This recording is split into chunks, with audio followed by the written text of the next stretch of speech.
My sister couldn't wait to turn 18. Now I know why. I turned 10 on the same day my parents told us we were moving to Japan. They didn't ease into it. No warning, no conversation. Just an announcement over breakfast, like they were telling us we'd run out of milk. My sister Amy and I just stared at them while they beamed like they'd delivered good news. This was our third move that year. They seemed disappointed that we weren't excited, confused even. Like they genuinely couldn't understand why two kids might not want to pack up their entire lives again. The only consolation prize they offered was that we'd each get our own room this time. That alone should tell you how bad it had gotten. Amy and I used to share a room. She was 6 years older than me, and every night she stayed up late on speakerphone with whatever new boyfriend she had that week. Once our parents were asleep, the conversations turned graphic, explicit, things no kid should ever hear, let alone at 2 in the morning. The last straw came the night before my birthday. I told her to shut up and go to sleep. She snapped back instantly, calling me a slur, laughing when the guy on the phone joined in. I turned over, buried my face in my pillow, and cried until I fell asleep. When I woke up, birds were chirping. I slowly sat up in bed as I heard Amy get to her feet and walk over. She stopped beside my bed. "Happy birthday, dork," she said, punctuating it by punching me in the shoulder hard enough to leave a bruise. By noon, we were on a plane with maybe 10% of our belongings. Again, the house in Japan was beautiful. I'll give them that. 2 stories, 4 bedrooms, a balcony, a finished basement that felt more like a second house beneath the first. When I walked downstairs, the basement opened into a wide, carpeted space that felt wrong in a way I couldn't articulate. Like it was meant to be something else. There were branching hallways, a laundry room built into the wall, a bathroom tucked away, and a bedroom at the end with a small window. I decided immediately I wanted that room. My parents didn't like that. They said I was trying to isolate myself, that the basement was supposed to be for family bonding. They said they didn't want me to feel left out on my special day. I laughed. They weren't joking. I reminded them that they'd canceled my birthday party without telling me, that all my friends were back home, probably wondering why I never showed up. My dad told me flatly that they'd canceled it the previous Friday, like that fixed everything. I yelled. My mom called me ungrateful. I asked her what exactly I was supposed to be grateful for. That's when everything exploded. Amy defended me, for once.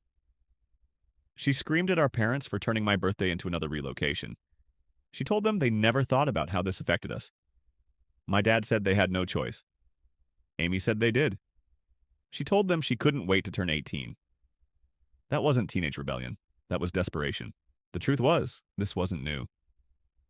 The year before, we'd moved twice in 3 months to be closer to my grandmother. She hated what my parents were doing. She said kids needed stability, roots, familiar faces. Amy begged to stay with her. When our parents said no, Grandma tried to help Amy file for emancipation. She didn't want Amy to keep starting over. When my parents found out, they panicked. We moved within a week, then again. At night, I heard Grandma calling, crying, begging to speak to us. My parents never answered while we were awake. A month later, Grandma died. The doctors said it was stress. Amy never forgave them. I didn't plan on updating this so soon, but a lot of people asked about Amy, and I can't stop thinking about what she said. After that first night, I finally asked her how long she'd been seeing the man in the hat. She didn't answer right away. She just stared at the wall and asked me if I remembered Grandma calling late at night, crying, begging to talk to us. I told her I did. Amy said that was the first time she saw him. Not in a dream, not during sleep paralysis. She said she was awake, sitting on her bed, listening to Grandma's voicemail messages stack up on Mom's phone. That's when she noticed something standing in the hallway behind our parents' bedroom door. Tall. Still. Wearing a hat. At first it didn't smile, it just watched. Amy said every time we moved after that, it showed up faster, like it already knew where to find us. She said it never looked at me, never acknowledged me at all, only her. She told me she thought it was waiting for something, like it was patient, like it understood time better than we did. That night, our parents brushed everything off again. They said we were stressed, jet-lagged, imaginative. Amy stopped arguing. That's when I should have gotten scared. I didn't plan on updating this so soon, but a lot of people asked about Amy, and I can't stop thinking about what she said. After that first night, I finally asked her how long she'd been seeing the man in the hat. She didn't answer right away. She just stared at the wall and asked me if I remembered Grandma calling late at night, crying, begging to talk to us. I told her I did. Amy said that was the first time she saw him. Not in a dream, not during sleep paralysis. She said she was awake, sitting on her bed, listening to Grandma's voicemail messages stack up on Mom's phone. That's when she noticed something standing in the hallway behind our parents' bedroom door. Tall. Still. Wearing a hat. At first it didn't smile, it just watched. Amy said every time we moved after that, it showed up faster, like it already knew where to find us. She said it never looked at me, never acknowledged me at all, only her. She told me she thought it was waiting for something, like it was patient, like it understood time better than we did. That night, our parents brushed everything off again. They said we were stressed, jet-lagged, imaginative. Amy stopped arguing. That's when I should have gotten scared. Amy stopped sleeping. She stopped fighting. Instead, she started sitting in the basement hallway at night, staring into the open space beneath the stairs. That cabinet door never stayed closed anymore. No matter how many times we shut it, it would be open again by morning. She told me the man liked the basement. She said it felt closer down there. Sometimes I'd wake up and hear her whispering, even though no one was with her. When I asked who she was talking to, she told me not to worry, that he already knew me, but I wasn't the one he wanted.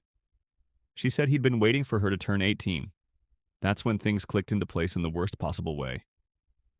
Our parents didn't notice. Or maybe they didn't want to. They were too busy celebrating the idea of permanence. They told us this move was final, that we were staying, that everything would finally settle. The night they went out to celebrate, the house felt different again. He didn't wait for sleep this time. I saw him standing at the bottom of the stairs, taller than before, his outline cutting into the dark like a missing piece of the world. His smile was wider now, expectant. Amy walked past me without looking back. She said, "He says goodbye hurts less if you don't hesitate." Amy disappeared the night before her 18th birthday. The police said she ran away. My parents agreed too quickly. They said she'd been planning it, that it made sense. They didn't check the basement. I did. The cabinet under the stairs was gone, not open, not broken. Gone. Behind it was a space that hadn't been there before. A narrow, lightless hallway that felt deeper than the house should allow. The air inside was cold and hollow, like breathing near an open grave. On the wall carved into the wood were tally marks. Hundreds of them. At the end of the hallway stood the man in the hat. He wasn't smiling at me, he was smiling past me. Behind him, I could hear Amy breathing. Slow, calm, relieved. That's when I understood. He wasn't haunting us. He was waiting. Waiting for children who were never allowed to stay still. Who were dragged from place to place until they broke. Who counted birthdays like exits. Amy didn't run away. She aged out. And now, every time my parents talk about moving again, I see the man watching from doorways that shouldn't exist. Still smiling, still patient, still counting.